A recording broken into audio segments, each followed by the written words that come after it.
जिन्होंने गुलामी की काल रात्रि में एक आशा का किरण जगाया और हिंदवी स्वराज की स्थापना करी, वो महान छत्रपति शिवाजी महाराज को प्रणाम कर कर मैं मेरी बात की शुरुआत करता हूं। पुणे की भूमि एक प्रकार से स्वराज के संस्कार का उद्गम स्थान है। 17वीं शताब्दी में भी यहीं से स्वराज की आलेख तंजावुर से अटक तक, अटक से कटक तक पहुंची और जब अंग्रेजों के सामने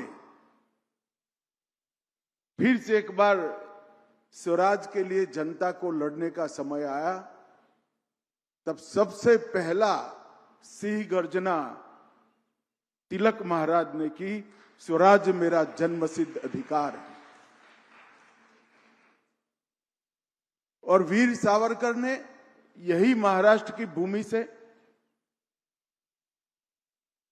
एक ऐसा उदाहरण प्रस्तुत किया कि एक व्यक्ति अपने जीवन में अपने देश के लिए कितना कर सकता है, ये उदाहरण प्रस्तुत करने का काम वीर सावरकर ने किया। और मालूम नहीं एनडीए का मूल स्थापना हुआ होगा तब क्या सोचकर यहां बनाया होगा। कहते हैं कि यहां टेम्परेचर और वातावरण बहुत अच्छा था इसलिए बनाया होगा, मगर अंग्रेजों को मालूम नहीं था कि कैसी जगह पे वो नींव डालने जा रहे हैं जो आने वाले एक सदी तक भारत की सुरक्षा का संस्थान बनेगा। वो आज हमारा एनडीए।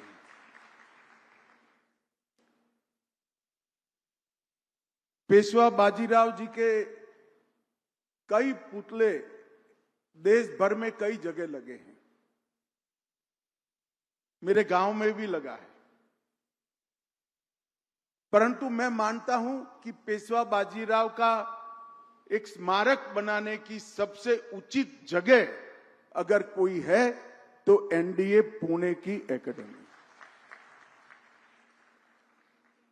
क्योंकि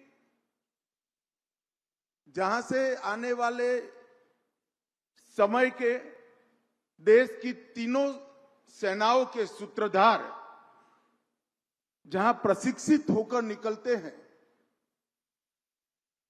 वहां बाजीराव पेशवा की मूर्ति लगना और श्रीमंत बाजीराव के मूर्ति से प्रेरणा लेकर उनके जीवन कवन को अभ्यास कर कर अगर हमारे भविष्य के सेनानी जाते हैं तो मुझे विश्वास है कि कई सालों तक भारत की सीमाओं को कोई छूने का साहस नहीं कर सकता।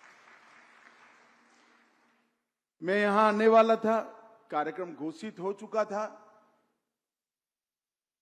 कल कुछ पत्रकार मित्रों के साथ वैसे ही बैठना हुआ तो उन्होंने कहा कि अमित भाई, आप पुणे स्पेशल एक कार्यक्रम के लिए जा रहे हैं और श्रीमंत बाजीराव के पुतले के अनावरण के लिए जा रहे हैं, मगर मुझे एक बात बताइए कि आज की युद्ध की पद्धति, जहां एनडीए में हमारे सेनानी तैयार हो रहे हैं, और बाजीराव पेशवा के समय की युद्ध की पद्धति, ये दोनों के बीच में क्या रिलेशन बचा होगा।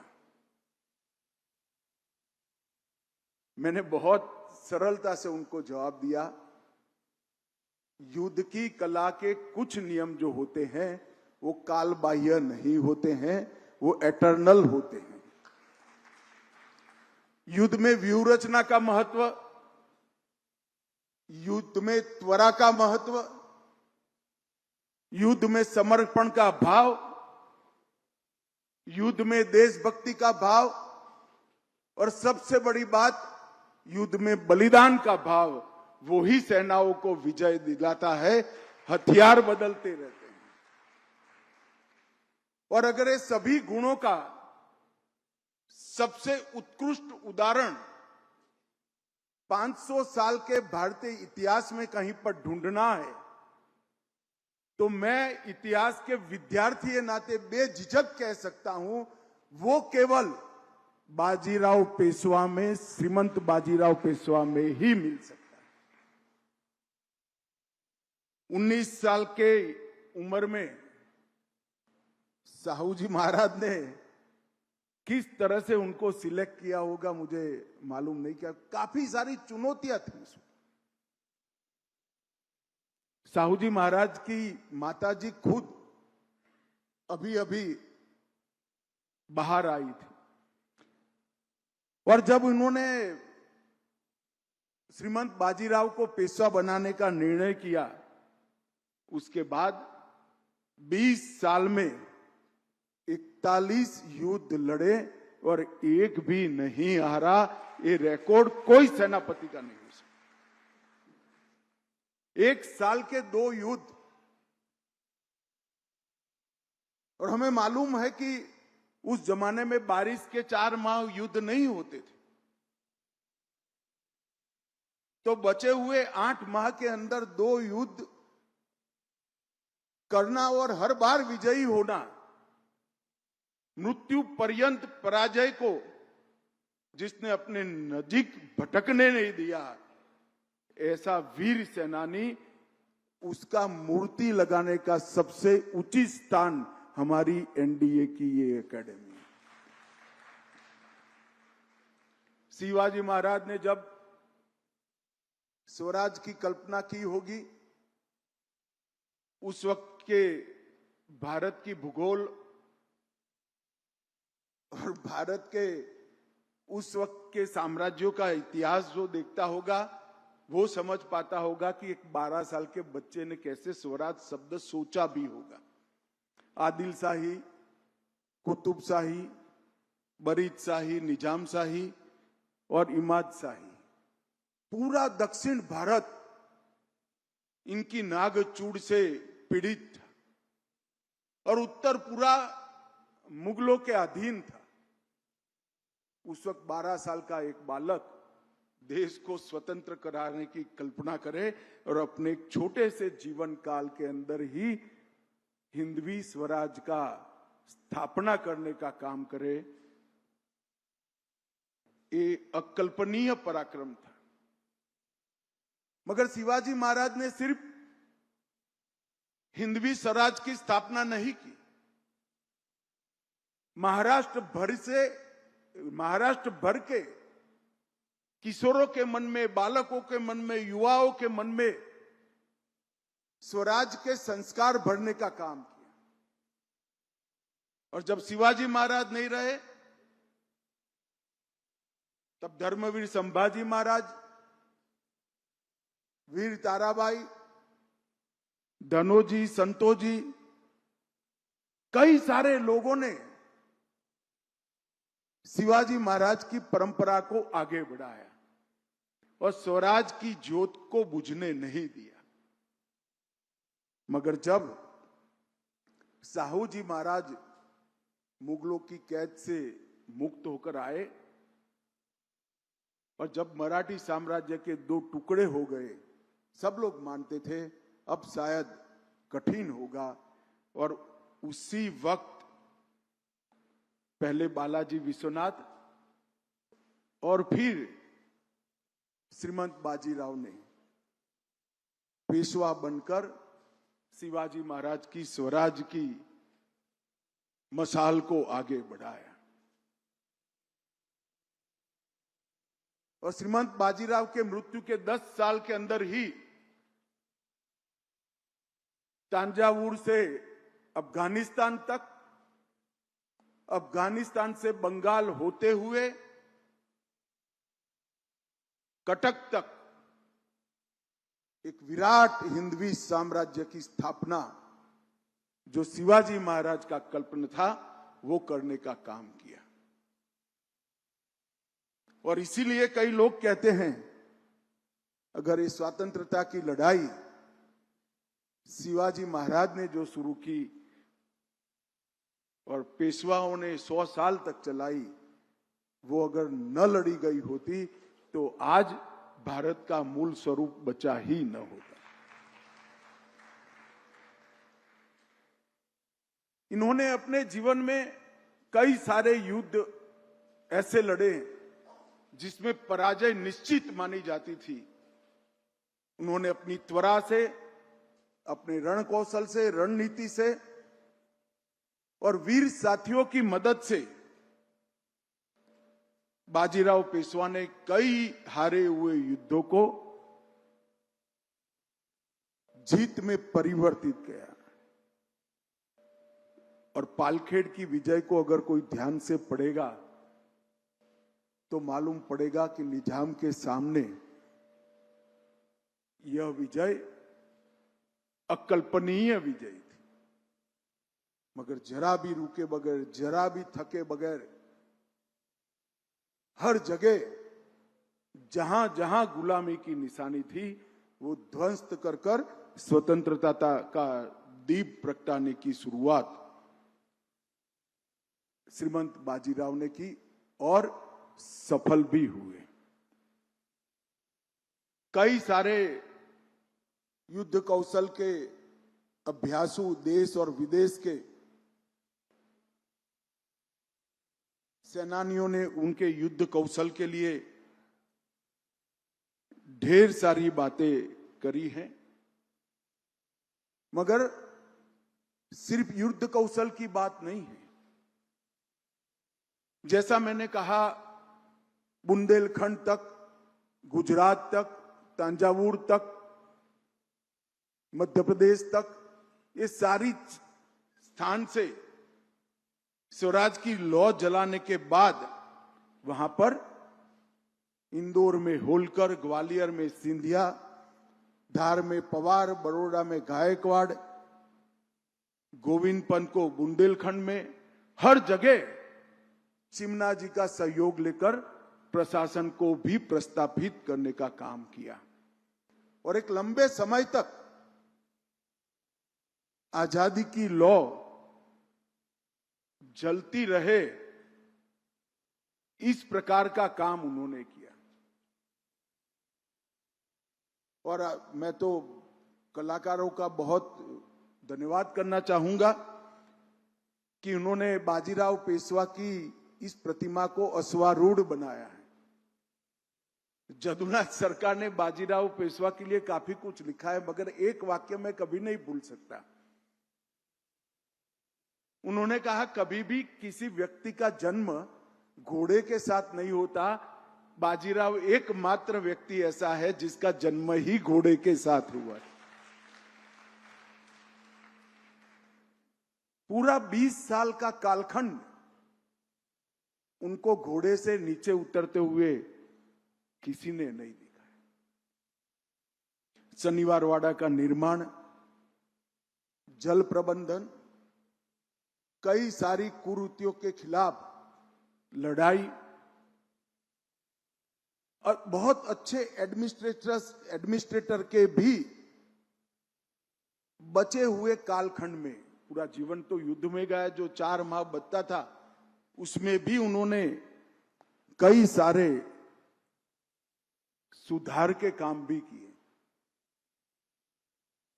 और मित्रों, मैंने ढेर सारे ईस्वीसन 1500 के बाद हुए युद्धों को बहुत डिटेल पढ़ा है। मैंने कहीं पर भी ऐसी सेना का वर्णन नहीं सुना जिसमें एक सिपाही और 3 घोड़े की व्यवस्था थी। हर जगह पर घुड़सवार होते थे, एक घोड़ा और एक सिपाही। श्रीमंत बाजीराव की सेना में एक सिपाही पर 3 घोड़े होते थे। घोड़ा थकता था, आराम करता था, सिपाही आगे बढ़ता रहता था और आश्चर्यजनक रीत से बिजली की तरह दुश्मनों पे वो टूट पड़ते थे। उनकी त्वरा से अच्छे अच्छे पराजित हुए। मैं सोच ही नहीं सकता कितनी विकट परिस्थितियों में इतने फैले हुए मकड़ जाल को भेद कर एक के बाद एक 41 युद्धों में कोई कैसे सफलता प्राप्त करता है।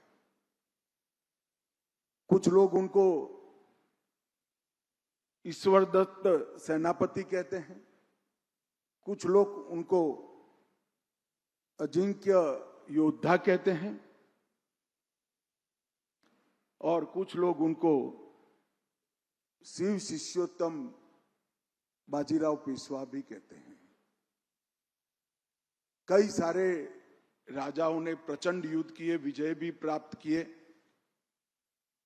मगर बाजीराव पेशवा के सभी युद्धों में एक बात विशेष थी, वो अपने लिए नहीं लड़ रहे थे, वो देश के और स्वराज के लिए लड़ रहे थे, क्योंकि वो तो पंत प्रधान थे। उन्होंने कभी भी छत्रपति के साथ अंग्रेजों ने इतिहास को विकृत करने का बहुत प्रयास किया, मगर आजीवन इतना पराक्रम, इतनी बड़ी शक्ति होने के बावजूद वो पेशवा ही रहे। हर युद्ध मातृभूमि के लिए, हर युद्ध धर्म के लिए, हर युद्ध स्वराज के लिए लड़ा और अपने 40 साल के जीवन में एक ऐसा अमर इतिहास लिखने का काम किया जो आने वाले कई सदियों तक कोई और लिख न पाए, ऐसा अमर इतिहास लिखने का काम किया। श्रीमंत बाजीराव की वीरता और महानता को वर्णन करने के लिए मेरे पास शब्द नहीं है, मगर मेरे जीवन में कभी भी कोई निराशा दस्तक देने लगती है तो मुझे हमेशा बाल शिवाजी और श्रीमंत बाजीराव की विचार आता है और निराशा कोसों दूर चली जाती है कि अगर इतनी विपरीत स्थिति में वो लोग ये कर पाए तो हमारा तो दायित्व है। अब सब जगह अनुकूलता ही अनुकूलता है। शिवाजी महाराज की कल्पना का भारत बनाने की जिम्मेदारी 140 करोड़ भारतीयों की है। स्वराज के लिए जब संघर्ष करने का समय था तब संघर्ष किया, स्वराज को टिकाने के लिए भी संघर्ष करने की जरूरत पड़ेगी। हमारी सेना और हमारा नेतृत्व जरूर करेगा। ऑपरेशन सिंदूर इसका उदाहरण है। परंतु स्वराज के साथ साथ महान भारत की रचना भी शिव छत्रपति की ही कल्पना है। एक ऐसे भारत की रचना जो आजादी की शताब्दी जब मनाए तब 2047 में हर क्षेत्र के अंदर, समग्र विश्व में हर क्षेत्र में हम सर्वप्रथम हो, ऐसे भारत की रचना करना ये हम सबका जीवन लक्ष्य होना चाहिए। और जीवन लक्ष्य को सिद्ध करने के लिए पुरुषार्थ, समर्पण और बलिदान, ये तीनों की प्रेरणा लेने के लिए कोई उत्तम व्यक्तित्व हमारे इतिहास में है तो श्रीमंत बाजीराव पेशवा है। आज मैं हृदयपूर्वक वो सभी लोगों का धन्यवाद करना चाहूंगा जिनको ये विचार आया कि पुणे की ये एकेडमी में श्रीमंत बाजीराव की अश्वारूढ़ प्रतिमा का स्थापना किया जाए। मैं एनडीए को भी हृदय से बहुत बहुत धन्यवाद करना चाहता हूं कि इन्होंने इस बात को स्वीकार किया और आने वाले समय के हमारे सेनापतियों और योद्धाओं को बाजीराव पेशवा के जीवन कवन से प्रेरणा लेकर आगे बढ़ने का मौका दे दिया गया। मैं विनय जी को भी कहना चाहता हूं।